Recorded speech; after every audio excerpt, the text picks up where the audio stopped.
ആദർശിന്റെ നയനയുടെ നാളത്തെ നല്ലൊരു പ്രൊമോ വിശേഷം കേട്ടാലോ?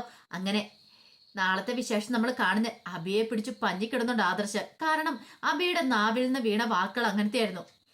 ആദർശേണ്ടയാണ് ചന്തുമോള്. പിന്നെ ആദർശേട്ടന് അതുകൊണ്ടാണ് തന്റെ കാമുയെ കാണാനായിട്ട് വന്നേന്നുള്ള സംസാരമൊക്കെ കേട്ട് കഴിഞ്ഞപ്പത്തിനും ആദർശന് സഹിക്കാൻ പറ്റിയില്ല. അതിനേക്കാൾ ഉപരി പണം കൊടുത്ത് ഇനിയിപ്പം ആ അനഘയെ കൊണ്ട് ഇനിയിപ്പം എന്തെങ്കിലുമൊക്കെ പറയിക്കും. അനഘയ്ക്ക് സംസാരശേഷി തിരികെ കിട്ടിയാൽ പോലും ആദർശന്റെ കുഞ്ഞല്ലാന്ന് അവളെ കൊണ്ട് പറയിക്കും. ഇതൊക്കെ കേട്ട് ഇനിയിപ്പോൾ ആദർശന് സഹിക്കാൻ പറ്റുമോ? ആദർശ് പിന്നീട് പറഞ്ഞു, ഇനി ഒരു അക്ഷരം നീ പറഞ്ഞിട്ടുണ്ടെങ്കിൽ നിന്റെ നാവ് ഞാൻ പിഴുതെടുക്കുമെന്ന് പറയണം. നീ അങ്ങനെ നല്ലപിള്ള ഞാൻ ചമഞ്ഞ് നടക്കൊന്നും വേണ്ട. എന്താണെങ്കിലും ആരാണ് കള്ളൻ എന്നുള്ള കാര്യം അധികം വൈകാതെ തന്നെ ഇവിടെ എല്ലാവരും അറിയും. അപ്പം നമുക്കറിയാം എന്നൊക്കെ പറഞ്ഞിട്ട് ആദർശ് വെല്ലുവിളിച്ചിട്ട് അങ്ങോട്ട് പോവാണ്. അബിക്ക് ഒരു കാര്യം ഉറപ്പായി, ഇങ്ങനെ പോയിട്ടുണ്ടെങ്കിൽ ശരിയാവില്ല. അനഘ ജീവിതത്തിലേക്ക് മടങ്ങി വന്നിട്ടുണ്ടെങ്കിൽ തനിക്ക് നല്ല പണിയാണ് കിട്ടാൻ പോകുന്നത്. ഒരു കാരണവശാലും അത് പാടില്ല. പിന്നീട് അബി രണ്ടും കൽപ്പിച്ച് അനഘയെ കാണാനായിട്ട് അങ്ങോട്ട് കയറി ചെല്ലുവാണ്. ഈ സമയം അനഘ കണ്ണു തുറന്ന് ഇങ്ങനെ കിടക്കുക. അബി എന്നിട്ട് പറഞ്ഞു, ഓഹോ നീ മരിക്കൂന്ന് കരുതിയിട്ടാ ഞാനിരുന്നേ, പക്ഷെ നീ മരിച്ചില്ലല്ലേ? പക്ഷേങ്കില് നീ എങ്ങാനും ജീവിതത്തിലേക്ക് മടങ്ങി വന്നിട്ടുണ്ടെങ്കിൽ, നീ സംസാരിച്ചിട്ടുണ്ടെങ്കിൽ ആ സമയം നിന്റെ ജീവൻ എടുക്കാനായിട്ട് ഈ വീടിന് ചുറ്റും ആൾക്കാർ കാവലുണ്ടെന്ന് പറയാണ്. അനയ്ക്ക് മനസ്സിലായി അബിയാണ് തന്നെ കൊല്ലാനായിട്ട് ശ്രമിച്ച് അബിയെ ഏർപ്പാടാക്കി ഗുണ്ടകളാണ്. കാരണം അനയ്ക്ക് സംസാരിക്കാൻ പറ്റില്ലെന്നുള്ള ഉള്ളു നല്ല ബോധമുണ്ട്. കാര്യങ്ങളൊക്കെ ഉണ്ട്, ഇങ്ങനെ തളർന്നു കിടക്കാമെന്ന് മാത്രമേ ഉള്ളൂ. ഈ സമയം അനഘയുടെ കണ്ണൊക്കെ നന്ന് അറിഞ്ഞു വന്നു. അബി പറഞ്ഞു, നീ മരിക്കുമെന്ന് കരുതി ഞാനിരുന്നേ, പക്ഷേ എങ്കിൽ നീ മരിച്ചില്ല. പിന്നെ നിന്റെ മോളുണ്ടല്ലോ ചന്തു, അവൾ എന്താണെന്ന് നല്ല സേഫ് ആയിട്ട് തന്നെ അനന്തപുരിയിലുണ്ട്. പക്ഷെ ഒരു കാരണവശാലും നിന്റെ നാവിൽ നിന്ന് വീഴാൻ പാടില്ല. ഞാനാണ് ആ കുഞ്ഞിന്റെ അച്ഛനെന്ന് അങ്ങനെ നീ പറഞ്ഞിട്ടുണ്ടെങ്കിൽ പിന്നെ നിന്റെ കുഞ്ഞിനെ സഹിതം ഞാനും കൂടെ ഇല്ലാതാക്കുമെന്ന് പറയാം. എനിക്ക് എന്താണെങ്കിലും ഇങ്ങനെ ഒരു സന്ധ്യതയുടെ ആവശ്യമില്ലെന്ന് പറയാം. അതോടെ കേട്ട് കഴിഞ്ഞപ്പോൾ അനഘയ്ക്ക് എന്ത് ചെയ്യണമെന്ന് അറിയത്തില്ല. കാരണം അനഘ എഴുന്നേറ്റ് നടന്ന സമയത്താണെങ്കിൽ ഒരു കാരണവശാലും അബി ഇത് പറയില്ലായിരുന്നു. അബിക്ക് ഭയം ഉണ്ടായിരുന്നു അനഘേനെ. അനഘ അനന്തപുരി പറഞ്ഞ് ആകെപ്പാടെ പ്രശ്നം ഉണ്ടാക്കുന്നത്. ഇപ്പൊ ഇനി അവിടെ തളർന്നു കിടക്കുന്നുണ്ട്, ആരോടും ഒന്നും പറയാൻ പോകുന്നില്ലോ, ആ ഒരു ചിന്തയോട് കൂടിയിട്ടാ പറയണേ. അതുകൊണ്ട് ഇത് അവസാന വാർണിംഗ് ആണ്. അറിയാലോ, നീ ഇനിയിപ്പം ജീവിതത്തിലേക്ക് മടങ്ങി വന്നാൽ നിന്റെ നാവ് ചലിപ്പിച്ചേക്കരുത്. നാവ് നിന്റെ ചലിച്ചെന്നറിഞ്ഞിട്ടുണ്ടെങ്കിൽ ആ നിമിഷം നിന്നെ ഇവിടെ വന്ന് ഇല്ലാതാക്കാനായിട്ട് ആൾക്കാരുണ്ടെന്നൊക്കെ പറഞ്ഞ് അങ്ങനെ വെല്ലുവിളി നടക്കുവാണ്. അനഘയുടെ കണ്ണൊക്കെ നിറഞ്ഞൊഴുകുകയാണ്. അനഘയ്ക്ക് വല്ലാത്തൊരു വിഷമമായിപ്പോയി.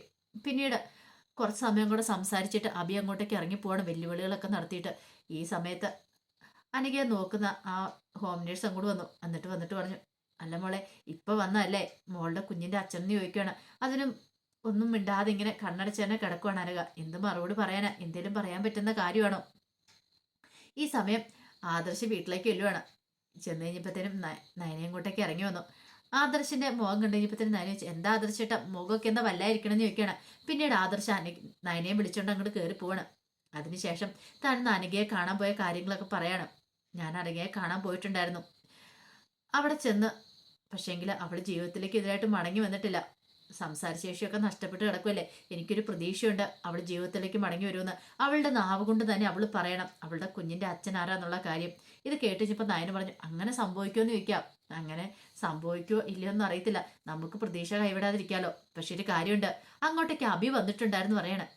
അബിയോ? അതെ, ഞാൻ അവളെ കണ്ട് ഇറങ്ങണ സമയത്ത് അബി അങ്ങോട്ടേക്ക് വന്നേ. എനിക്ക് നല്ല സംശയം ഉണ്ടെന്ന് പറയണം. ഇത് കേട്ടിച്ചപ്പോൾ നയന പറഞ്ഞു, അങ്ങനെയാണെങ്കിൽ അവൻ ഇതിനകത്ത് എന്തെങ്കിലും പങ്ക് കാണുമായിരിക്കും. അല്ലെങ്കിൽ പിന്നെ അബി എന്തിനാ അങ്ങോട്ടേക്ക് വരുന്നേ? അനഘയെ കാണാനായിട്ട് അവൻ വരേണ്ട കാര്യം എന്താ? ആദർശന്റെ മേലല്ലേ കുറ്റം ചുമത്തപ്പെട്ടിരിക്കുന്നത്. അങ്ങനെയാണെങ്കിൽ അബിക്ക് അങ്ങോട്ടേക്ക് വരേണ്ട കാര്യമില്ലെന്ന് പറയാം. അത് ശരി തന്നെയാ, അവൻ അങ്ങോട്ടേക്ക് വന്നിട്ടുണ്ട്. ആദർശേട്ടാ സൂക്ഷിക്കണം, അബിയാണ് ആള്.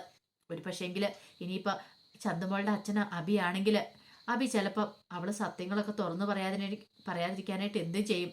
ഒരുപക്ഷെ എന്താ ഇതിനിടയ്ക്ക് സംഭവിച്ചതെന്ന് നമുക്കറിയത്തില്ല. നയനയുടെ ബുദ്ധി പ്രവർത്തിച്ചു തുടങ്ങി. നയനയ്ക്ക് സംശയമുണ്ട് അബിയുടെ കാര്യത്തില്. കള്ളത്തരം മൊത്തം കാണിക്കുന്ന അവനാണ് ഈ കുടുംബത്തില്. അതുകൊണ്ട് അവൻ എന്തും ചെയ്യാൻ മടിക്കില്ല. പിന്നീട് നയനയുടെ ഈ വാക്കുകൾ കേട്ടിച്ചപ്പത്തിനും ആദർശം പറഞ്ഞു, എനിക്കും അങ്ങനെ സംശയങ്ങളൊക്കെ തോന്നുന്നുണ്ട്. പക്ഷെ അവന്റെ വൃത്തികെട്ട നാവുകൊണ്ട് അവൻ പറഞ്ഞ കാര്യങ്ങളൊക്കെ കേട്ട് കഴിഞ്ഞപ്പം എനിക്ക് അവന്റെ ചെകിടടിച്ച് പൊട്ടിക്കാനാ തോന്നിയെന്നൊക്കെ പറയാണ്. പിന്നീട് ആദർശ് പറഞ്ഞു, ഇപ്പൊ എനിക്കൊരു സമാധാനമായി. ഞാൻ നിന്നോട് എല്ലാ കാര്യങ്ങളും തുറന്നു പറഞ്ഞല്ലോ. നിന്നോട് സത്യങ്ങളൊക്കെ തുറന്നു പറയുമ്പോൾ എൻ്റെ മനസ്സിനൊരു സമാധാനം കിട്ടുന്നുണ്ട്. അല്ലെങ്കിൽ എൻ്റെ മനസ്സിരുന്ന് വിങ്ങിക്കൊണ്ടിരിക്കുമായിരുന്നു. ഇത് കേട്ട് ഇപ്പം നയന പറഞ്ഞു, ആദർശേട്ടൻ വിഷമിക്കേണ്ട.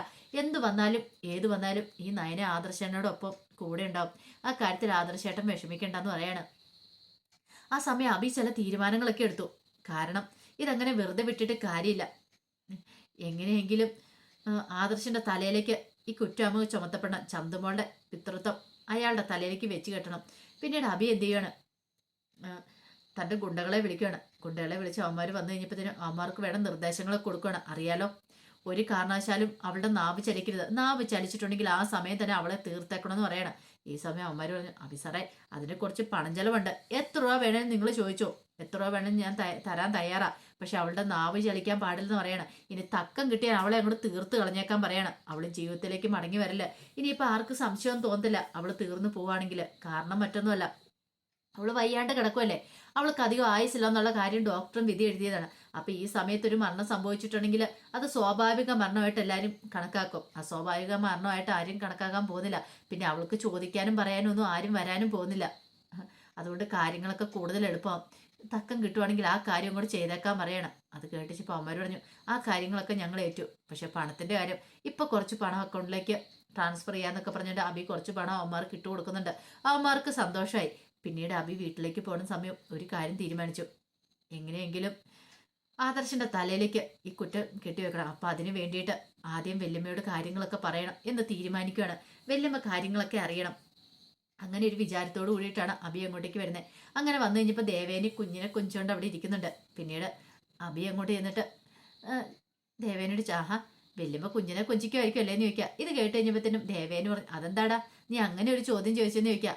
അല്ല, വല്യമ്മയ്ക്ക് ഭയങ്കര ഇഷ്ടമാണെന്ന് മനസ്സിലായി മോളെ അല്ലേന്ന് ചോദിക്കണം. അതെ, എനിക്ക് ഭയങ്കര ഇഷ്ടമാണെന്ന് പറയണം. അല്ലെങ്കിലും അത് അങ്ങനെ തന്നെ വേണമല്ലോ. വല്യമ്മ കുഞ്ഞ് ചന്തുമോളെ ഒത്തിരി സ്നേഹിക്കണം. കാരണം വല്യമ്മയുടെ സ്നേഹം ആ കുഞ്ഞു അർഹിക്കുന്നുണ്ടെന്ന് പറയണം. ഒന്നും ഒരു കാരണമില്ലാതെ മുത്തശ്ശൻ എന്താണെങ്കിലും ചന്തുമോളെ ഇങ്ങോട്ട് കൂട്ടിക്കൊണ്ട് വരത്തില്ലോ എന്ന് പറയണം. ഇത് കേട്ട് കഴിഞ്ഞപ്പോൾ ദേവേനെ ചോദിച്ചു, എന്താണ് നീ ഇങ്ങനെയൊക്കെ പറയണമെന്ന് ചോദിക്കണം.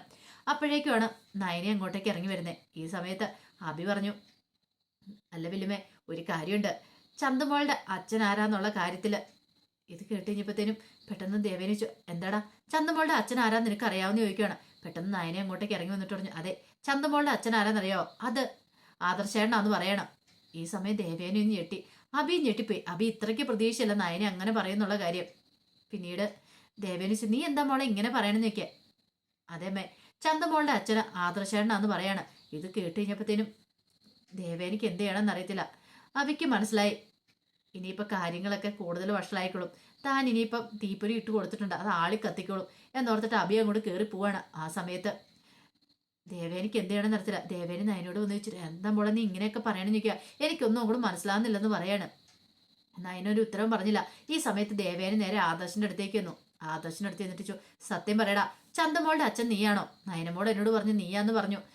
നീയാണോ? സത്യം എന്നോട് പറയണമെന്ന് പറയണം. ഇത് കേട്ടോ ഇപ്പൊ ആദർശ് പറഞ്ഞു, അല്ല അത് പിന്നെ അമ്മ എനിക്ക് വ്യക്തമായിട്ട് ഉത്തരം കിട്ടണം. നീയാണോ അല്ലയോ? അബി ആ കാര്യം പറയാൻ വേണ്ടി വന്നു കഴിഞ്ഞപ്പോഴത്തേനും നയനമോള് ചാടി കയറി പറഞ്ഞു, നീയാണ് ചന്തമോളുടെ അച്ഛന്. എനിക്ക് നിന്റെ നാവിൽ നിന്ന് തന്നെ ആ സത്യം അറിയണമെന്ന് പറയണം. അത് കേട്ടപ്പോൾ ആദർശ് പറഞ്ഞു, അത് പിന്നെ ഞാൻ ആഹാ അപ്പൊ അതേ ഇല്ലേ എന്ന് ചോദിച്ചുകൊണ്ട് ആദർശന്റെ കർണം തീർത്ത് ഒറ്റ അടി അടിക്കുകയാണ്. ആദർശ് വല്ലാത്തൊരവസ്ഥയിൽ ഞെട്ടിത്തെരിച്ചിരിക്കുക. എന്ത് ചെയ്യണമെന്ന് അറിയത്തില്ലാതെ. ഇനിയിപ്പോൾ അത് ആദർശ് സ്വപ്നം കണ്ടതാണോ അതോ ഇനിയിപ്പോൾ ശരിക്കും സംഭവിച്ചാണോ എന്ന് അറിയത്തില്ല. ആദർശിന്റെ മനസ്സിലൊരു ആഗ്രഹം ഉണ്ടായിരുന്നു, ദേവേനി സത്യങ്ങളൊക്കെ അറിയണം. ചന്തുമോളെ കുറിച്ചുള്ള സത്യങ്ങളൊക്കെ ദേവേനോട് പറയണം എന്നൊരു ചിന്തയുണ്ടായിരുന്നു. പക്ഷെ ഇനിയിപ്പോൾ അവയെ എന്തെങ്കിലുമൊക്കെ കുതന്ത്രങ്ങൾ പ്രയോഗിച്ച് ദേവേനയുടെ മനസ്സ് തിരിക്കുമെന്ന് പറയാൻ പറ്റില്ല. നയനെ പോലെ അങ്ങനെ ചിലപ്പോൾ വിശാല ഹൃദയത്തോടെ ചിന്തിക്കാനായിട്ട് ദേവേനിക്ക് ചിലപ്പോൾ പറ്റിയെന്നും വരത്തില്ല. അപ്പൊ എന്താണെങ്കിലും നാളത്തെ ഫുൾ വിശേഷം വന്നു കഴിയുമ്പോൾ എന്തൊക്കെ സംഭവിക്കും എന്നുള്ള.